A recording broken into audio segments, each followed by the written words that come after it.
Nos encontramos con Martanelli Solarte Narváez.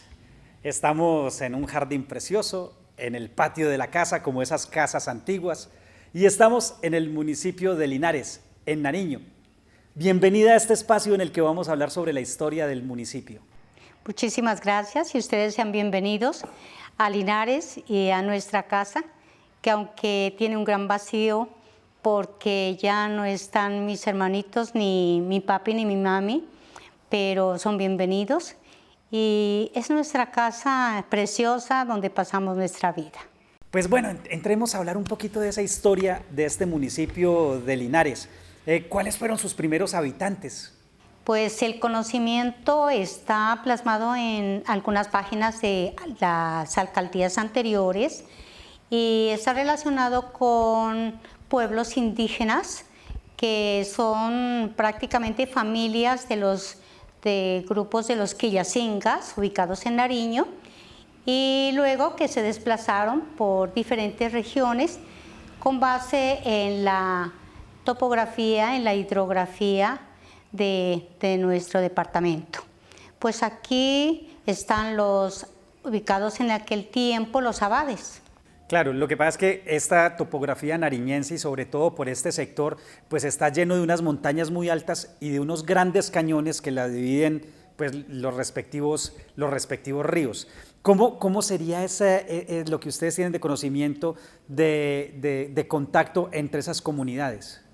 Pues realmente son ellos los que marcan la pauta para tener una convivencia y unos ancestros que marcan nuestra historia en el sentido de la convivencia que tuvieron con otros grupos ya de los españoles, especialmente la influencia del español don Antonio Linares, que dicen que se vino corrido de tanta gente que ya los estaban sacando de Colombia a los españoles y él vino a ubicarse por acá en la parte del Cerro Linares.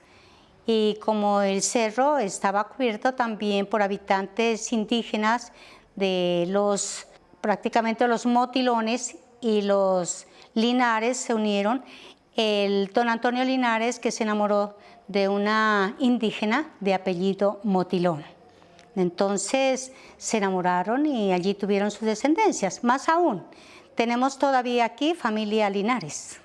O sea, Linares decidió quedarse aquí en estas montañas y en este sitio. ¿Qué le habrá traído de este sitio? ¿Usted qué cree? Pues yo creo que también la riqueza de ese tiempo, ¿no? Porque que había mucho oro y eso permitieron de que sea un atractivo. La cantidad de cultivos, la facilidad para vivir, ¿no? Y poderse ubicar fácilmente en las tierras. Claro, conocemos que inclusive ese Cerro Linares pues tiene muchas historias, mitos y leyendas. Sí, de allí por ejemplo está por el oro, se han comentado muchas leyendas como las panelas de oro, la leyenda de que en ciertas fechas pueden encontrar y mirar a don Antonio Linares instruyéndose en libros grandes y al pie unos dos grandes perros, dicen, que lo cuidan y que el día en que puedan entrar a esa cueva, porque es en las cuevas del cerro, que de pronto pueda desencantarse. Entonces es allí donde pueden encontrar la veta de oro que dicen. Sí, está la gallina o los pollitos de oro, ¿no? Entonces siempre hablan de este elemento como principal atractivo para ellos. Se llama más o menos desde 1800 a 1868, donde ya vino José Braulino Pantoja, que era de Pasto, dicen, casado con doña Quiteria Castro de Ancuya, ella muy rica, que tenía muchos terrenos y era dueña de esta parte que se llamaba La Olla. por ser el hueco encerrado por montañas.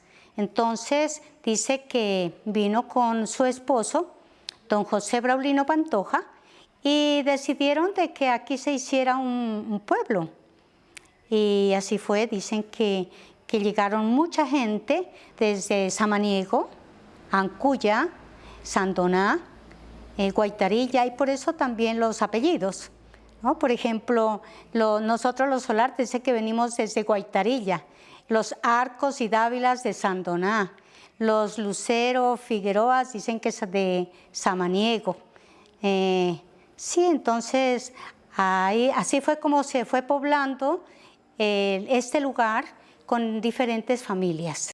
¿Y dónde empezó a crecer el pueblo? ¿Aquí mismo? Sí, aquí, en esta parte, sobre todo la parte central donde está ubicada el templo, el parque y esta región, porque don Carmen Córdoba, él se ubicó en una parte más plana bajo el cerro, ¿no? Es prácticamente la hacienda, la llamaban, donde le repartió a varias personas para que pudieran tener su lote en calidad de préstamo. Posteriormente ya se encargó una entidad para que les adjudicaran esos terrenos. Claro, estas personas tenían que vivir de algo. ¿Cuál era esa economía que se empezó a mover y por lo cual todas estas personas llegaron aquí a Linares? Pues se dice que principalmente la caña de azúcar es el principal cultivo, ¿no? El café, los frutales, que fue el plátano, el frijol. Entonces son la yuca, el maíz. Entonces fueron los que dieron la preponderancia por ese tiempo. Muy bien, usted es de Linares y recuerda ese Linares de hace unos cuantos años. ¿Cómo era este pueblo? Bueno, como tengo 67 años, sí recuerdo muchas cosas porque soy linareña. Pues un pueblo bastante de tradiciones religiosas ante todo. Un pueblo muy solidario, que hasta ahora lo es. Somos indiscutiblemente únicos en la solidaridad, me digo yo, ¿no? Modestia aparte. Sí, y estamos en todo. Estamos en la alegría, en el dolor, todos sentimos, todos los linareños somos así. Entonces yo recuerdo ese tiempo de tradiciones, de juegos, de convivencia de vecinos. Nosotros, por ejemplo, a las 4 de la tarde ya habíamos cenado y la gente toda se ubicaba en la calle, en los corredores, y los hijos era jugar con los vecinos mientras ellos charlaban y nos acompañaban. Era muy lindo. Jugábamos mucho al trompo, las canicas, al quemado. No, eso eran juegos así de esa época, que ahora se pretende rescatar, ¿no? ¿Cómo está compuesto Linares hoy por hoy geográficamente? ¿Cuántas veredas o cuántos corregimientos podemos decir que tiene hoy? Geográficamente está dividido en 8 corregimientos y 32 veredas. Si hay algo que hemos escuchado nosotros alrededor en esta visita que hemos hecho a Nariño, es que Linares provee de esa paja toquilla y de la iraca al resto del departamento para hacer artesanías. ¿Desde hace cuánto se cultiva esa iraca o qué importancia tiene para el municipio? Desde que me acuerdo siempre ha existido la iraca. Aquí se comenta en la historia de que llegó desde el Ecuador un señor que se parentó con una linareña y él fue el encargado de traer, no sé el nombre del señor, pero ellos fueron bien interesados en que este cultivo de la iraca se diera acá. Y precisamente el clima, el piso térmico, todo lo ha ayudado. Somos prácticamente proveedores principales de esta materia prima para la industria de la paja toquilla. Hubo una época muy complicada para el país que fue esa guerra de los 1000 días y todo el tema de liberales y conservadores. ¿Qué tanto afectó al municipio? En esa época dicen que hubo mucha violencia, y había muertes. Mi papi me comentaba de que como no había energía eléctrica, pues entraban y hasta los mataban. En la cocina, en cualquier parte. Muchos sufrieron por eso y muchos les tocó salir de Linares a otros lugares. Sí afectó mucho, por ejemplo, en la misma convivencia, en la economía, porque pues los dueños de tantos terrenos también huyeron.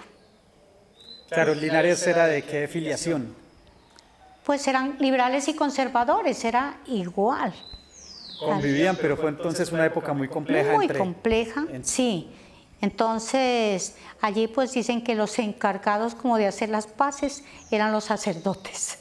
Con su misión evangelizadora no elegían, entonces eran encargados de hacer las paces entre ellos, que muchas veces sí lo pudieron hacer y en otras no. Profesora, cuando llega uno a Linares, se divisa una virgen sobre una roca. ¿Qué virgen es y cuál es la historia que hay detrás de ella? Le cuento que esa piedra grande, ubicada en sus tiempos ancestrales a una hacienda, fue importante para los linareños, especialmente para mi hermano, que se llama José Armando Solarte Narváez, que desde muy niño le llamó la atención. Dice que la veía más grande de lo que fue después, ¿no? Y decía, qué bueno dejar aquí una huella de lo que es Linares. Entonces fue así como él decidió hacer una imagen que es la representación religiosa, un ícono religioso que representa a la patrona que es la Virgen del Rosario. Pues entre los años 85 al 89 se hizo todo el proyecto que él lo dio a conocer en una reunión que tuvo el vecino, el doctor Pablo Emilio Solarte, cuando invitó una vez a la Federación de Cafeteros. Entonces mi hermano fue invitado allí y con el hijo de él, Pablo Emilio Solarte Córdoba, comentaron sobre el proyecto.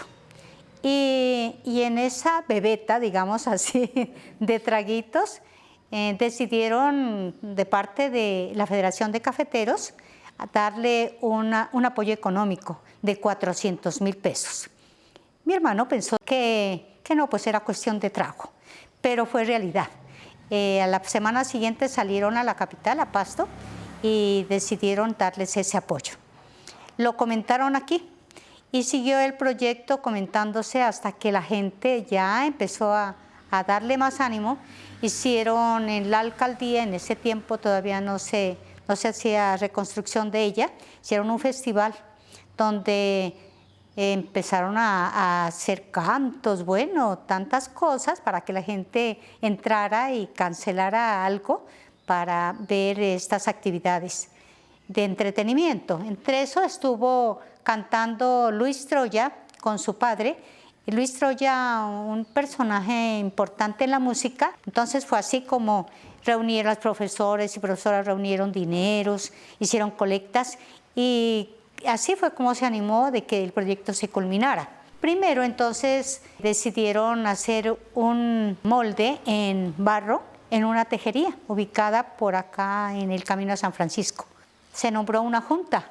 Entre ellos estaba la tesorera, que era la profesora Bertalida Costa, el señor Telmo Ruales, un señor que era adinerado, y también don Julio Narváez, don Daniel Otero, mucha gente, los Alvear Narváez, el profesor Álvaro, el profesor Gerardo, bueno, Alfonso Alvear, entre ellos, y mucha gente que acompañó, no solamente con dinero, sino también con el cemento, con el yeso.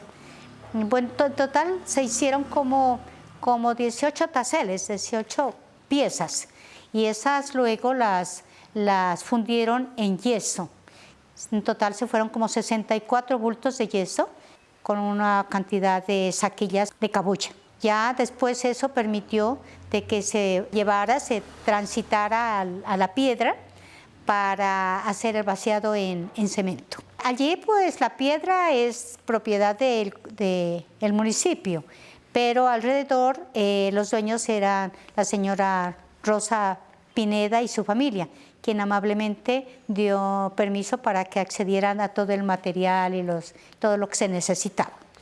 La imagen pues no fue una imagen como se esperaba, tal vez una imagen de estilo griego, una imagen como está en las iglesias.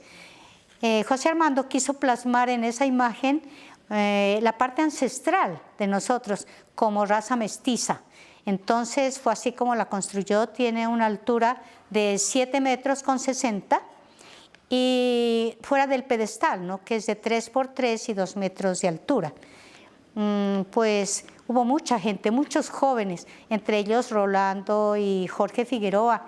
Jorge era muy para las alturas. Él fue el último en colocar la corona a la Virgen, que tiene sus 12 estrellas. Y mire que no pasó nada, mientras que casi al mes de entregada falleció en un accidente de construcción. Cayó de una altura de 2,20 metros.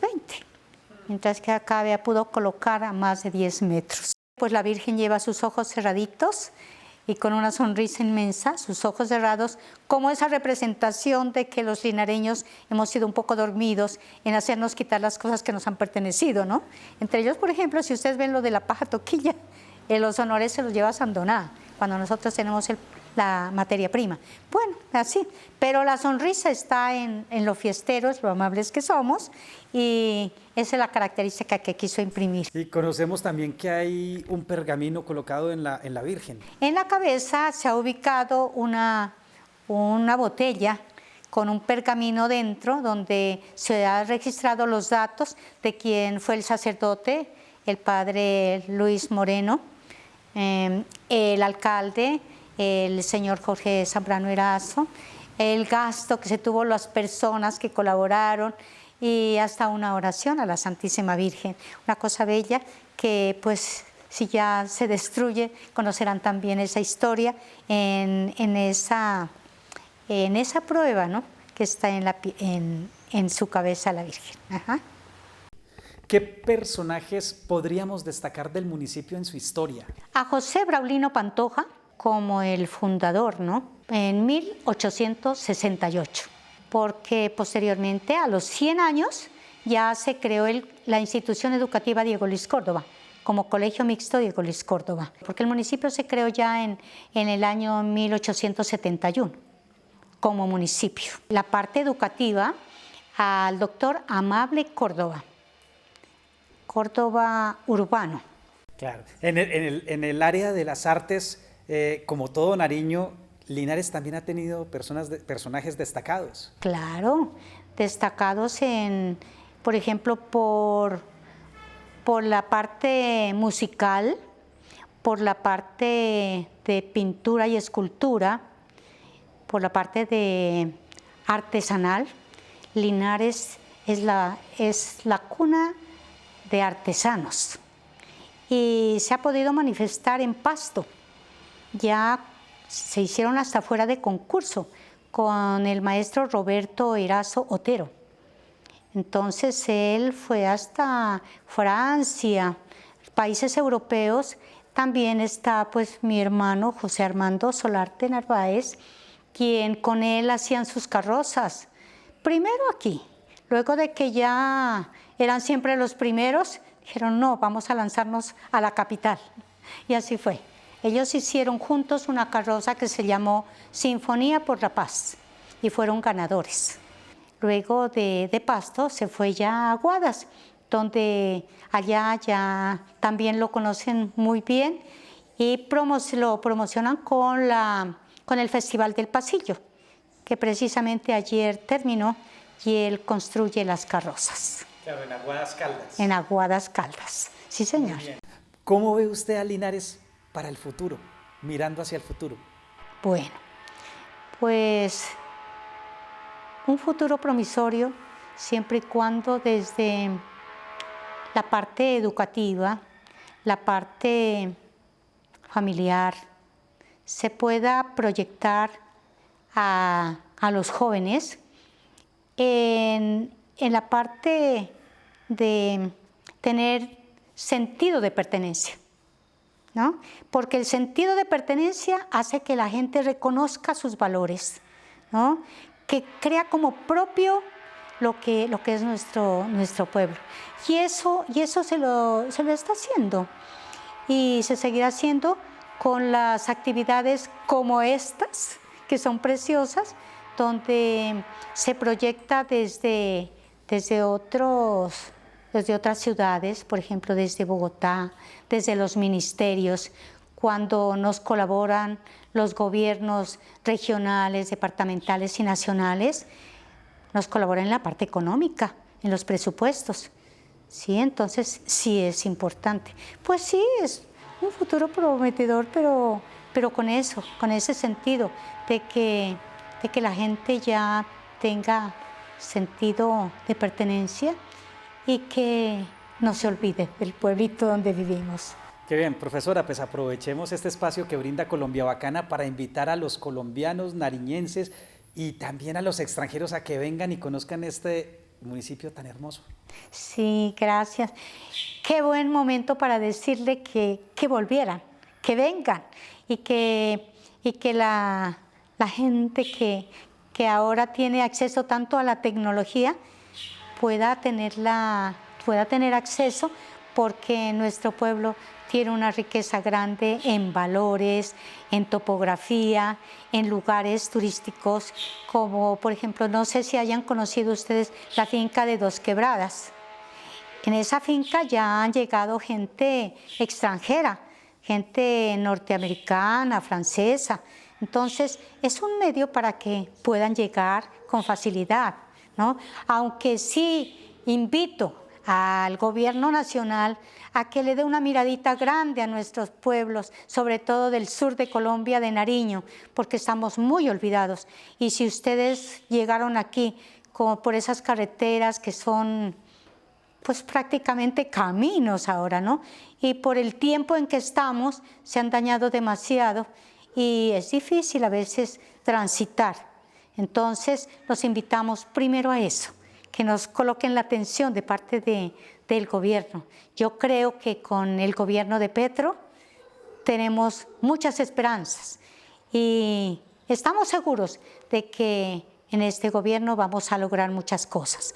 Más aún cuando tenemos gente joven como el diputado Jesús Erazo, que es un joven incansable, que siempre está de visita por nuestro Nariño y siempre está con los jóvenes. Entonces, eso es lo importante, ¿no?